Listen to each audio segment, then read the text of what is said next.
Kami dari kelompok 2 akan memaparkan materi analisis BIM. Selanjutnya akan perkenalan kelompok. Halo, nama saya Menalia Rizky dengan NIM 66612140033. Halo, aku Fathiyah Faroha dengan NIM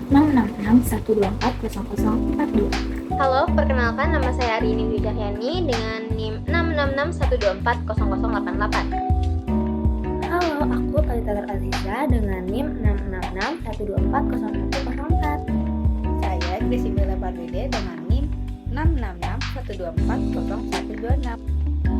Halo, perkenalkan nama aku Kusno Kalimat Sadia dengan NIM 66612400135. Badan Riset dan Inovasi Nasional merupakan lembaga pemerintah non-kementerian yang berada langsung di bawah dan bertanggung jawab kepada Presiden. BRIN memiliki mandat untuk mengintegrasikan seluruh kegiatan riset, pengembangan, pengkajian, dan juga penerapan di Indonesia agar lebih efisien, kolaboratif, dan berdampak pada pembangunan nasional. Secara fungsi, BRIN menjalankan 3 peran utama, yaitu Policy Research Integrator, Knowledge Producer, dan juga Innovation Enabler. Analisis SWOT yang pertama ada strengths. Pertama, kapasitas riset dan inovasi yang luas berbagai bidang. Nah, yang kedua ada jaringan kolaborasi dengan lembaga riset nasional maupun internasional. Adanya juga dukungan penuh dari pemerintah, sumber daya manusia, peneliti yang berkompeten dan berpengalaman. Kedua ada weakness, sistem administrasi riset yang masih birokrasi, ketimpangan fasilitas riset antar daerah, rendahnya publikasi internasional dibandingkan potensi risetnya itu sendiri. Yang keempat ada kurangnya optimalisasi hasil riset yang menjadikan inovasi industri. Lalu yang ketiga ada opportunity, di mana dukungan anggaran riset dari pemerintah dan lembaga internasional. Yang kedua ada perkembangan teknologi digital dan AI mendukung riset terpadu. Ketiga ada permintaan industri terhadap hasil riset dan inovasi yang meningkat. Keempat, kolaborasi riset lintas negara. Yang keempat ada threats, yang dimana ketidakpastian ekonomi global yang berdampak pada pendanaan riset. Yang kedua ada kompetensi riset internasional yang ketat. Yang ketiga ada potensi brand drive. Yang keempat ada perubahan suatu kebijakan nasional yang mempengaruhi suatu riset. Tabel IPAS pada strength, kapasitas riset dan inovasi yang luas mendapatkan rating dengan rata-rata 3,67 dengan nilai 0,58. Jaringan kolaborasi dengan lembaga riset nasional maupun internasional juga mempunyai rating yang cukup tinggi, yaitu 3,00 dengan nilai 0,43. Dukungan penuh dari pemerintah mempunyai nilai 0,55 dan SDM peneliti yang berkompeten mempunyai nilai 0,55. Sedangkan untuk bagian weakness terlihat bahwa pada sistem administrasi riset yang masih birokrasi mempunyai nilai 0,17, keterlambatan fasilitas riset antar daerah mempunyai nilai 0,22, rendahnya publikasi internasional bernilai 0,17 dan kurangnya optimalisasi hasil riset juga mempunyai nilai 0,17. Dari total secara keseluruhan, skor IPAS adalah 2,83. yang berarti kondisi internalnya tergolong cukup kuat. Baik, selanjutnya ada E+. Untuk E+ sendiri ada opportunity dan threat. Untuk opportunity yang pertama ada dukungan anggaran riset dari pemerintah dan lembaga internasional dengan jumlah daya narasumber ke-1 sampai ke-6 yaitu 22, bobot 0,16, rating 3,67, skor 0,60. Lalu yang kedua, perkembangan teknologi digital dan AI mendukung riset terpadu dengan jumlah 19, bobot 0,14, rating 3,50, skor 0,50. Lalu yang ketiga, permintaan industri terhadap hasil riset dan inovasi meningkat dengan jumlah 17, bobot 0,13, rating 3,67, skor 0,47. Lalu yang keempat, kolaborasi riset lintas negara dengan jumlah 20, bobot 0,15, rating 3,33, skor 0,50. Lalu untuk threat sendiri juga ada 4. Yang pertama, ketidakpastian ekonomi global berdampak pada pendanaan riset dengan jumlah dari narasumber ke-1 hingga ke-6 yaitu 15, bobot 0,11, rating 2,33 dan skornya 0,26.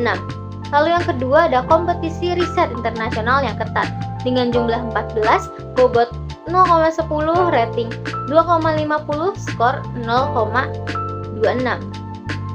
Lalu yang ketiga, potensi brain draining atau peneliti pindah ke luar negeri jumlahnya 15, bobotnya 0,11, rating 2,00, skor 0,22.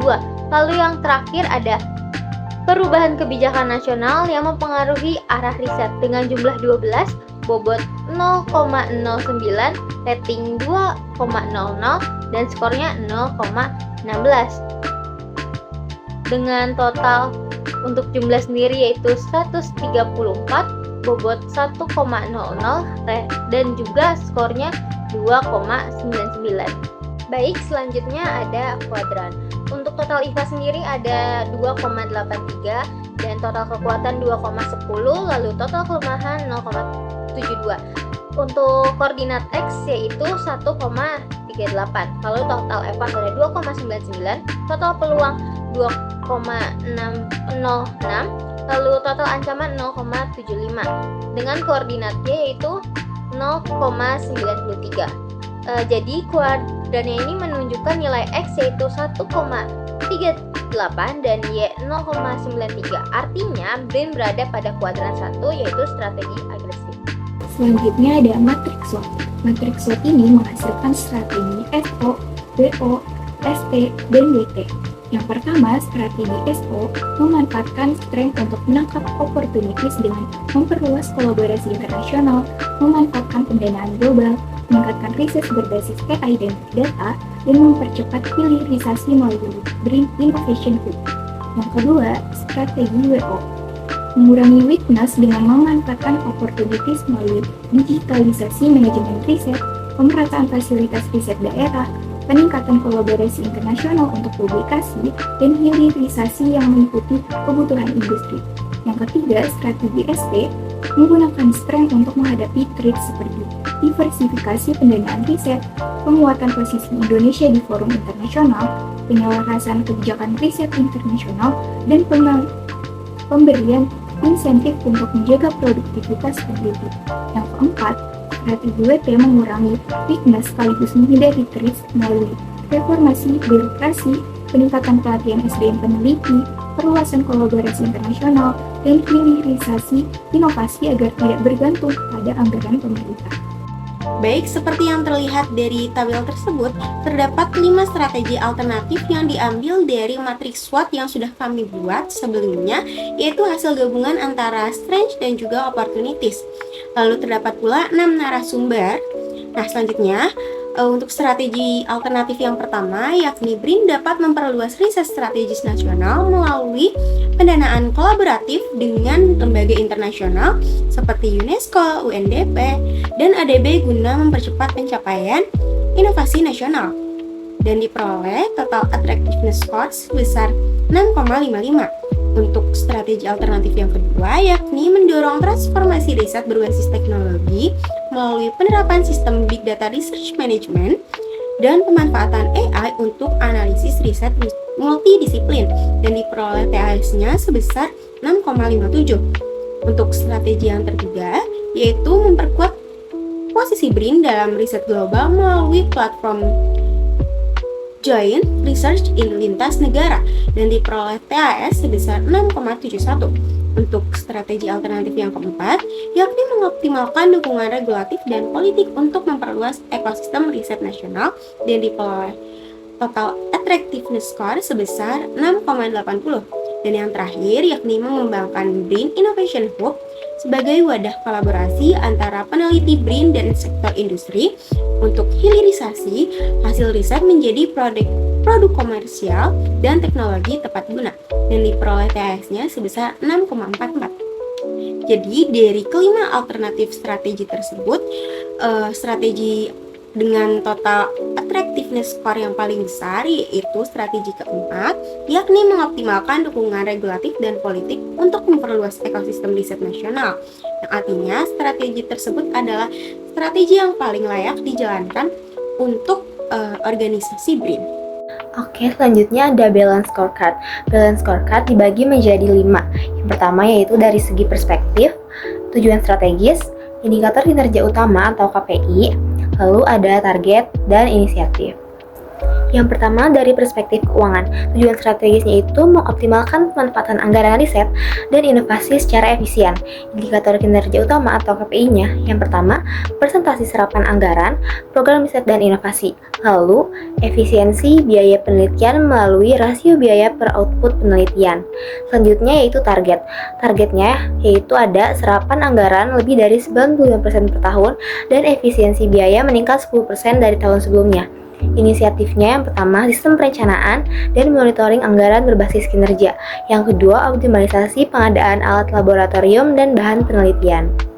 Yang kedua, perspektif dari pelanggan yang terdiri dari masyarakat dan stakeholder. Tujuan strategisnya meningkatkan kualitas hasil riset yang bermanfaat bagi masyarakat, industri, dan pemerintah. Lalu, indikator kinerja utamanya yang pertama yaitu tingkat kepuasan stakeholder terhadap hasil riset BRIN dan jumlah hasil riset yang dimanfaatkan atau hilirisasi oleh industri maupun pemerintah. Selanjutnya yaitu target. Yang pertama, indeks kepuasan stakeholdernya mencapai lebih dari 85% dan minimal 50 hasil risetnya terhilirisasi per tahun. Lalu selanjutnya inisiatif. Yang pertama, penguatan kolaborasi dengan industri, perguruan tinggi, dan kementerian, dan program diseminasi hasil riset dan inovasi nasional. Yang ketiga, perspektif dari proses internal. Tujuan strategisnya itu meningkatkan kualitas dan efisiensi proses penelitian, pengembangan, dan inovasi. Indikator kinerja utamanya, yang pertama, jumlah publikasi internasional terindeks dan jumlah paten yang diajukan disetujui. Lalu, waktu penyelesaian proses perizinan riset dan penggunaan fasilitas laboratorium.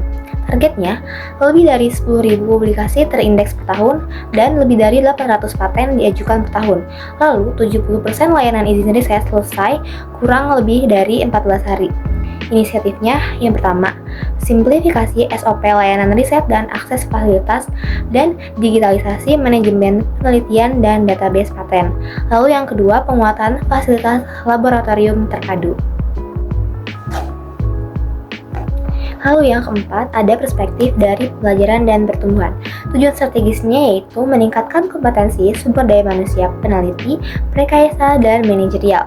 Lalu indikator kinerja utamanya, yang pertama meningkatkan jumlah peneliti yang memperoleh pelatihan atau sertifikasi kompetensi, dan tingkat literasi teknologi dan inovasi. Lalu yang kedua, implementasi Knowledge Management System atau KMS. Targetnya, 70% peneliti mengikuti minimal 2 pelatihan per tahun dan sertifikasi kompetensi meningkat 20% per tahun. Sistem KMS-nya juga diharapkan aktif dan digunakan minimal oleh 80% unit riset. Lalu inisiatifnya, yang pertama, program pelatihan sumber daya manusia berbasis kompetensi dan beasiswa. Yang kedua, pengembangan platform KMS dan e-learning internal. Dan yang ketiga, evaluasi kinerja SDM berbasis portofolio riset. Kita masuk ke kesimpulan dan juga saran. Dari kesimpulan, BRIN berada pada posisi yang kuat dengan peluang besar untuk berkembang. Hasil SWOT, IFAS, dan EVAS beserta kuadrannya menunjukkan nilai X 1,38 dan Y 0,93. Artinya BRIN berada pada kuadran 1 strategi agresif, sehingga strategi SO ini menjadi prioritas karena kekuatan internal kuat dan juga peluang eksternal yang mendukung. Sementara matriks SWOT dan juga KI-SPM menunjukkan bahwa kolaborasi, hilirisasi riset, dan digitalisasi adalah strategi paling prioritas. Baylor Scorecard menegaskan perlunya peningkatan kinerja dari sisi layanan, proses, keuangan, dan pengembangan SDM. Lalu dari sisi saran, BRIN disarankan mempercepat penyederhanaan birokrasi, memperkuat fasilitas riset, dan fokus pada strategi yang paling bernilai menurut CSPM.